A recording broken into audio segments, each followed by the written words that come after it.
and welcome to Pulp Mythos. We are talking about a new show just debuted on ABC titled Big Sky. We're going to be talking about the first episode, and it's just, if you're returning to the channel, it's typically myself, Brian, Spencer, and Larry. For this, it's just me and Spencer. Larry's not going to be joining us, and I'm going to get into why and in a minute. But if you've not hit the sub button, please do so. There's a lot of content on the channel. The Undoing, Mandalorian. What else are we doing? Fargo. It's wrapping up. We have some other content we're looking to be doing soon. I'm not going to name them yet in case we change our minds, but there is content coming in December, and yeah, we're going to be doing Big Sky now. Whether we continue doing it will definitely depend on the audience. Do you want us to continue the show? And this goes to my why Larry's not joining us. He just wasn't into it. You know, we all watched the show. He just was not digging it. I didn't love it. I'll be honest. I didn't love it. I'm gonna go into my complaints, during the course of this video. But I didn't hate it. And I will say the ending was enough to entice me to want to see what happens next. And I believe, Spencer, you enjoyed it definitely the most of the three of us. Yeah, I did. I also, I watched How to Get Away with Murder. There's several other network type shows that are similar in this vein that I've watched and enjoyed. Now, it's not the same as what we've been reviewing, with HBO, and they drop the F-bomb every 3 seconds, and there's nudity and people getting heads chopped off and all kinds of stuff. But for it being a network show, it's not going to be as, I guess, big budget ish. But Yeah. I felt that they did a great job. The dialogue was a little hokey at parts. It was a little tropey, but it also led to a big twist at the end. So I think that I'm intrigued. But even when we watched Perry Mason, the first episode was really good and it grabbed your attention, but you weren't sure where it was going to go. So I feel similar. I did like Perry Mason more than I like this, but I feel similarly about it, where the first episode was enough to make me want to watch the second. So yeah, I pretty much agree with that. I do think, some of the dialogue and it was weird because there were certain scenes I thought were very well done, and then you would have some scenes that were very CW, and as far as the way the dialogue came off, and you're right, I'm very used to watching HBO and stuff, FX series, where the dialogue's typically a little better, but.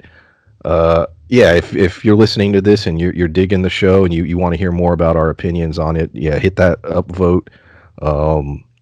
Leave a comment. Let us know that you want us to keep doing it. As of now, we're definitely doing this episode, and we'll do episode 2 as well. What happens after that, we'll see, because the ending of this episode will radically affect episode 2, and I'm curious to how I'll feel about that, because the lead character of the show, and full spoilers, but the lead character of Big Sky, or at least as far as the promotional material, was Ryan, I don't know how you say his last name, Ryan Philippe. I don't know if it's Felipe. Mr. Cruel Intentions is what I like to call him. He's dead, we think. It appears, there's a lot of blood. I'm pretty confident he's dead. It looks like he's shot in the head in the final scene. And so the character that has been billed as the star of the series appears to have died in the final scene of the first episode. That, like I said, that changes the show. So, we're going to start from there. If he in fact is dead, which it very well appears to be the case, who's the lead protagonist? I'm assuming maybe Jenny. His wife, Jenny, and Cassie will be the lead characters of the show. That's my assumption. Would you think about the shocking ending, and B, who do you think sort of takes on the mantle of the lead characters of the show? Well, the ending, it's one of those things where you're not 100% sure whether you want him to be dead. With him being on the show, and it's like you said, they build it to where this was his show, and clearly it's not. But we watched Fargo, and like when they shot one of the other characters in the head, it didn't kill him; it like grazed him, and it knocked him out because the concussion of a bullet hitting your skull like that would, knock you unconscious. So I don't know if something like that happened, or like you said, there's an awful lot of blood, so I'm not sure that it was a graze at this point. But if he if he is dead, I think that, like you said, um, the girl from Vikings and his new Jenny Hoyt is his ex, or well, his separated wife, and then Cassie was the partner who he was also sort of had a relationship with. yeah, I think them. I think Jenny being the lead would be better, only because I've seen her in other things. I've never seen Cassie in anything else. It doesn't mean that she's a bad actress. She may take over the reins because she worked for the private investigative team. I don't know that Jenny did. So it would make almost more sense for Cassie to do it if that's the route the show's going. Kind of a unsolved type thing. So if, it depends on the way the show, I guess, tries to go. Whether Yeah, we had a love triangle set up very at the very beginning of the show, which was one of the sort of tropey. Some of the dialogue in that scene wasn't the greatest, but basically Jenny and Cody were married. They were on a little separation, and then he ended up hooking up with Cassie. But yeah, it does. I guess they're going to be the leads, but then again, now obviously we've only seen the first episodes. There are some critics who have seen several episodes, and I've skimmed their reviews, and they've been spoiler free, but they basically said shocks and twists like the ending of episode one continue throughout. So there's going to be other shifts in the show. So who knows? Shit, maybe they don't make it past the next couple episodes. Who knows? it's a show that every episode's like an anthology, new characters in each one. uh, oh, go ahead. I was going to say that even with Ryan not being on Cody not being on the show anymore, I still feel like who they've shown so far and the way the show has gone so far, I actually think that it would be better for the show if he wasn't. Because, and the only reason why, we talked about, the love triangle, the dialogue with that, the Jenny sleeping with Cody after they got in an argument. And it felt, because me and my wife were talking about it, like almost like she was trying to say a big fuck you to Casey or Cassie. And that's the only reason she did it. And he's a guy, and he's like, it's my wife. She's hot. So, well, you get rid of that love triangle. You get rid of that kind of interest, and then you get to the root of what the show's supposed to be, which is, this mystery. So I think that if you get rid of that love triangle from the get go, I think it could help the show actually. Do you think they find his body or he just disappears? How do you think and we're going to get into my favorite character so far, Rick Legowski, the state trooper for, what state? Minnesota? Montana. Montana. Yeah, why am I saying Minnesota? Montana. Where did Minnesota? Yeah, Montana. I don't know why. But yeah. I don't know. I think that because right at the end of that scene, he calls Ronald, and he says, you basically you really fucked up. Like, but in that scene, we're led to believe that it was the trucker from the beginning. However, Yes. I'm not 100% sure that it is. You think it's somebody else? Yeah. And I'll tell you why after you go ahead and. Okay, so yeah, we were introduced to this character named Ronald, and he has this weird thing. He's 38. We know that because his mother keeps saying it. He's a trucker. He lives with her. There's this weird dynamic between those two, very bizarre. But anyways, he he goes to a truck stop, and there's this scene, which I thought was a very interesting scene. He's picking up a prostitute. The prostitute was the name Michelle? That's what I thought I heard, but I couldn't tell. I don't know if that's her actual name, but that's Well, the yeah, name. yeah. I think that was the name that was given. But there's this very interesting scene, and then he and he is hell with this damn zapper. This I mean, shit, Oh, man. He handheld taser. Just he is ridiculously good with it. So, like, he wins every fight with it. And I was like, Jesus.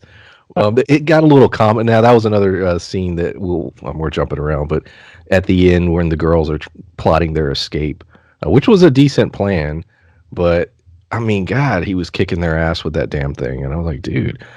But anyways, he shocks Michelle. I believe that was the character's name, and that's when you realize, oh, okay, he's the trucker that's kidnapping, kid doing these kidnappings, which is set up in the trailer for the series. But yeah, why don't you believe it's that Ronald is the same? well, I don't.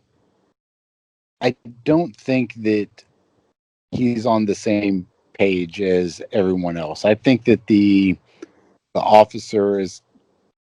I don't know if he's. I clearly he's not the head of the trafficking organization. I think that he is a pawn because he's a police officer. A lot of organized crime seek out law enforcement to kind of help them get grease the wheels or whatever. But I don't think that. I think Ronald's probably newer to this. I think that he also is, uh, given the conversation he had with Michelle, and he's talking about how she's beautiful, and he really likes her, and that he wishes that she could be something more than this because that's basically what his mom tells him over and over and over. But I wonder if Ronald's mom is in on the human trafficking because I think that they're just by what they've said and kind of some of the things. I think it's a church that's trafficking people, and I think that perhaps the mom is either in on it or aware of it. There's definitely something odd with her. She calls him at one point while he's driving, and there's a weird exchange, and the camera focuses on her side, and she looks like she's been crying or she's upset. Um, I don't know. There's definitely something bizarre about her. I mean, obviously, there's something weird about him too. And what he got to be that good with a taser gun? I wonder. Uh, Oh, yeah, what class? What self defense class do you go to use a handheld taser? Like tackle people and then like zap them in the side of the head. It and it just made me laugh too because not only did he like lay on top of them and like tase the shit out of them, when he got stabbed in the neck with that comb, and then like he stands up, it was still like hanging out of his neck, and he like walks around for a few more minutes, and then realizes that the pick part of the comb is still stuck in his neck. well, and that's one of the weird things about the character. Hopefully, he gets killed off soon. He's very pathetic, and yet the show sort of makes him a badass in that he's not a badass, but like you said, he just pulls the comb out and blood spurts out, and he doesn't care, and he's just wrecking shop with this damn taser gun. Um, but yeah, Well, like go ahead. I only think that if his life is what he feels is super sad, his mom is, sees him as a disappointment. He's probably on a lot of drugs, and I don't mean that like cocaine and meth. And I mean, I think that he's probably on a shit ton of antidepressants, which kind of numb you. So it could have been just like it bothered him, but he doesn't know how to react to that. He's on so much other shit. Yeah, yeah, it was, well, like I said, the taser stuff. It was a little over the top for me. I thought it was comical at points because I was just like, it was ridiculous. I was like, there's no way he could do that. Um, but yeah, I was what? like bust out like an arm bar or something, and Well, like, it was yeah. It was like well, there. So what? So there are these two young women who are driving to meet with Jenny and Cody's son, Justin, and his girlfriend is coming to visit him, and she's driving with her sister. And some of their dialogue was annoying. You know, there was some they were arguing at points, and I don't know. It was I didn't love the dialogue, but they end up and her whole thing with going after his truck, I thought was ridiculous. That was another thing I didn't love about it. I don't know that how realistic that was. I mean, I I feel like that's pretty realistic. It doesn't make it less shitty, but people do dumb stuff like that all the time. I went to a rugby tournament one time, and somebody, slammed on the brakes in front of a tractor trailer and it jackknifed. So, like, people do dumb shit, to a trucker that's hauling, thousands and thousands of pounds worth of stuff. And, they can't stop like that. They can't do that kind of stuff. So people don't realize the damage that they can do when they do dumb shit like that. But those two, both the girls were clearly very young. So for them to do something dumb was not that far of a stretch I think for me. it was the second maneuver that bothered me. So when she first goes after it, I was like, yeah, whatever. And then he tries to run her off the road, and she like sort of realized she's like, oh, is he trying to run me off the road? And then she goes for it again, and that was the moment where I was like, damn, girl, like, are you insane? And on the especially did feel like he was legitimately trying to run her off the road. I don't disagree with you there because no matter how pissed off I was at a trucker, if I was dumb enough to try and do something like that, if he was ballsy enough to literally try to run me off of like this mountain road, I would just be like, well, I'm just going to slow down. I think I think one of the issues with the writing for me was, and this is a weird compliment and knock at it at the same time. When the credits started to roll, I was shocked that it was over. I was like, "What the hell?" Like, if in other words, like there was so much shit happening throughout the episode that I lost track of time. Legitimately, I didn't realize 45 minutes had passed, which is the compliment that the show to me kept me engaged. The negative to that is I felt like the writing was trying to get to the finish line. Like they had so much they had to get out really quickly. Therefore, certain story beats were just written in a way to just get it done. We need to create a conflict between these two. What are we going to do? We need to do it in 2 minutes. You know what I Well, mean? Like there was also, no time to flesh it. Then this goes to me, why I love shows like that are on HBO or FX, yeah, where they give the shows if they want to run 75 minutes, they'll let them. They give them that time. Where this is a network show that has a very specific amount of time. There's no, you know what I mean? That they're not going to give them any room. This is your time. You got to fit your story in it, and that's just the way it is. well, I think also it being a network show like that, ABC, CBS, Fox, all these network television channels are quick to drop a show if it doesn't perform. So I think the pilot episode, which this was, they haven't really committed much past the pilot. And a lot of times when you go back and rewatch any show that's on a network television thing, the first episode is almost always called pilot because it's that one episode where they're trying to hook you. They're trying to get you to come back, but they still try to tell a story that's almost self-contained because they're pitching it. They're trying to sell it. So I think that this was that. So that's why, even like you said, watching that second episode to me is going to be the true testament to whether or not this show is going to be worth watching because the first episode on a network, station, I try not to hold it too much against them. Yeah, I agree. I think that I complain about it all the time when they drop multiple episodes of a premiere, but this was a case where I really think dropping the first two episodes would have probably been better. to get a more idea of what the show is, but that would have hurt the twist at the end of the first episode, which I think they were hoping would be the thing that would push, um, you know, the show, on social media. Well, I think the timing is great too. There's not a whole lot of things coming. Ooh, excuse me.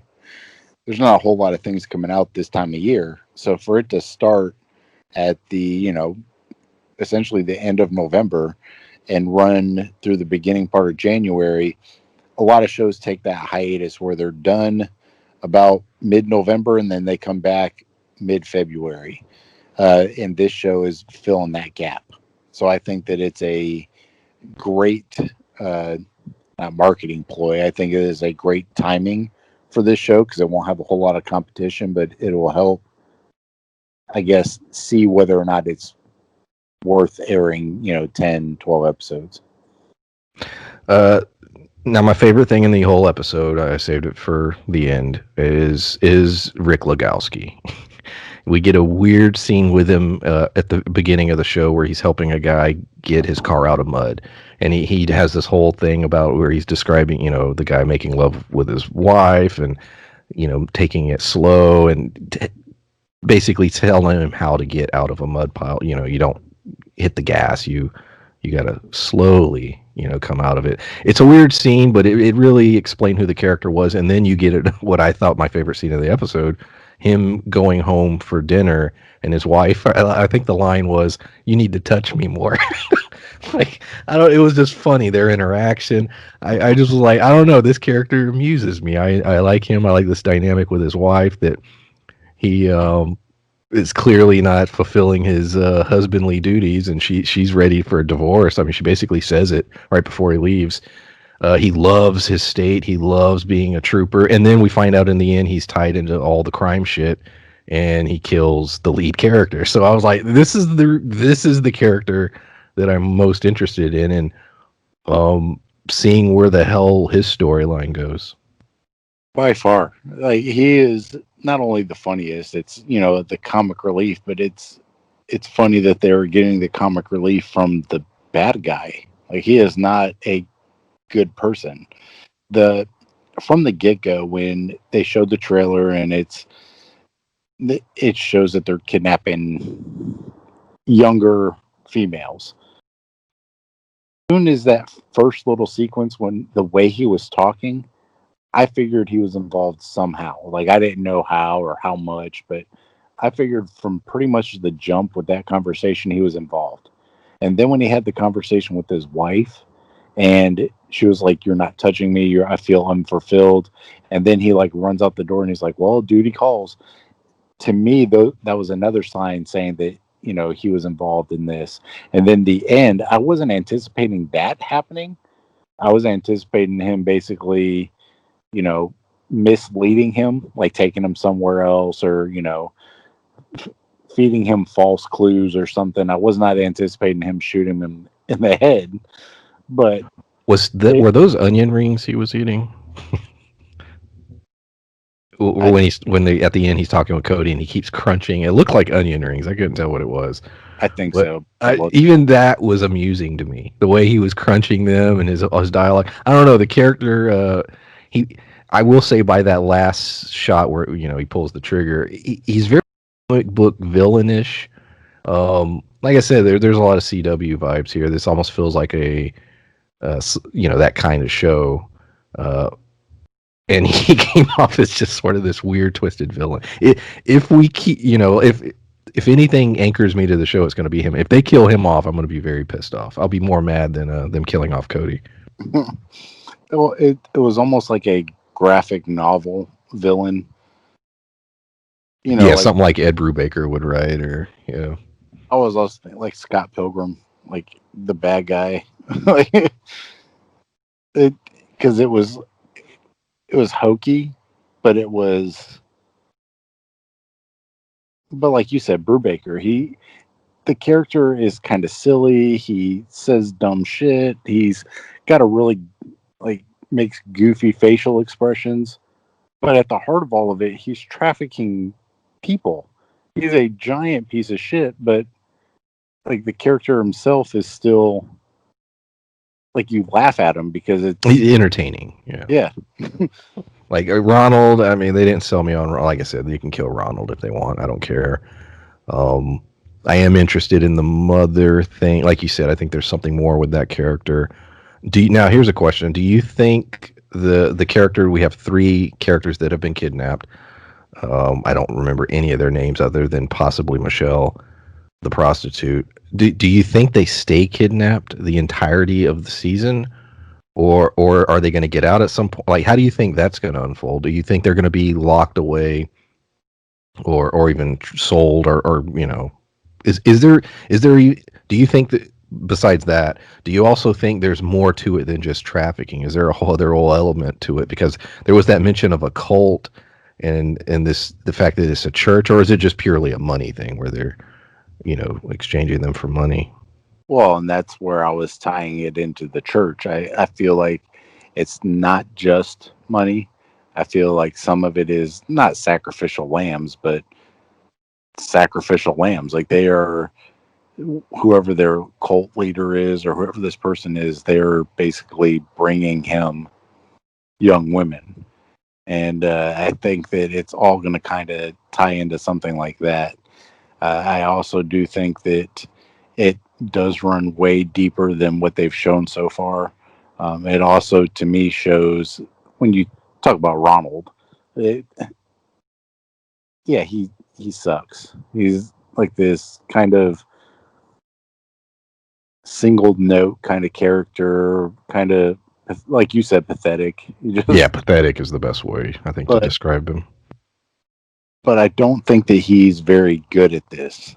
So I think he's going to be the initial undoing. I don't know that he's going to be the reason the whole thing falls apart, but I do think that he's going to be like the first clue that they figure out. I don't know. You said, when they get kidnapped, I don't know if one of them is going to like saw it and like saw one of their ankles off and like carry it out or something, or if they're going to convince somebody to let them out, or if Ronald goes back and it's like, you know what, I'm really sorry. I don't know, but I am interested to see at least not only what they're being held captive for, but if they're able to escape. So, like I said at the very beginning of this, this is a very wait and see type show. I think the second episode will tell the tale whether or not we're really into it or not. Uh, I'm looking to the audience, you guys. If you're digging the show, or if you're digging our review and you want us to keep going with this, we will. But if you don't care, then I think Spencer, you'll watch it regard. You're going to watch this show no matter what. Definitely. Um, for me, like I said, next week will be the one where I'm like, all right, I'm really into this, or I don't know. Um, but yeah, let us know what you guys think about the show so far. Legowski is the hook that's got me interested so far. And like I said, we have a couple other. We had a conversation today. There's two major shows coming up in the next month that we're interested in possibly doing. So look out for that if you have not subbed already. And Fargo, man, there's only 2 episodes left. Same with The Undoing. Very interested to see how both of those shows end. We do The Mandalorian every single weekend. If you want to see what our thoughts are on that, and yeah, that's about it. Anything else you want to say regarding Big Sky? Uh, there, yeah, I don't know. It's it's one of those things where I don't know where they're going with a couple of the characters, and I don't think that is a negative. I think they're doing that on purpose. I think they're trying to raise more questions than they answer, so that way by the end of the season, you kind of felt like you were drawn in and everything makes sense. But I also think that a network television show that does something like that, you got to be careful because you'll lose your audience. And Yes. because a streaming thing, you can just watch them back to back to back to back, and by the end of it, you're like, oh, that was really good. But if they do, you know, that kind of format on a network television series, it's hard to kind of keep people engaged for that period of time. But they did say that each episode ends with like a big cliffhanger, so hopefully the each week the cliffhanger is enough to keep us going. Yeah. I mean, Yeah. follow it out anyway, just because I'm curious as to what the hell's going on. But So yeah, that's our thoughts on the episode 1 of Big Sky titled Pilot. It's literally the pilot. Like I said up front, yeah, we want to know what you guys think about it and whether or not you want us to keep going. Thanks for listening, and we'll see you next time. Oh, and Larry will return. He's only not doing these. He'll be back for The Mandalorian, Undoing, and Fargo. Bye. bye.